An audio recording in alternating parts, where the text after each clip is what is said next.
একটা সময় দক্ষিণাঞ্চলে এই ছোট পুঁটি মাছগুলো ফেলে দেওয়া হতো, কিন্তু কিছু মানুষের ব্যতিক্রম চিন্তার কারণে এটি এখন অর্থনীতির এক বিশাল ভূমিকা।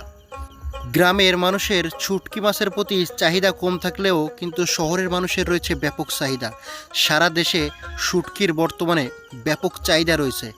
সেই কথা বিবেচনা করে কিছু দক্ষিণাঞ্চলের ব্যবসায়ী এই পুঁটি মাছগুলো শুঁটকি করে দেশের বিভিন্ন প্রান্তে রপ্তানি করছে। এমনকি দেশের বাইরেও কিন্তু এই পুঁটি মাছগুলো রপ্তানি করে অনেকে কর্মসংস্থানের ব্যবস্থা করেছে এবং অনেকে বেকারত্ব দূর করে এখন স্বাবলম্বী। তো আপনারা যারা বেকার বন্ধুরা আছেন তাদের কথা বিবেচনা করে দক্ষিণাঞ্চলের এই পুঁটি মাছ শুঁটকির প্রসেসের আজকে আমরা সম্পূর্ণ একটি ভিডিও ধারণ করে আপনাদেরকে দেখাবো। এবং যারা অনেকেই আছেন বেকার আছেন এবং এই পুঁটি মাছগুলো কিন্তু অনেকে ঘের থেকে আপনারা কম দামে বিক্রি করে ফেলেন, তো আপনারা এই পুঁটি মাছগুলো যদি শুঁটকি করে সংরক্ষণ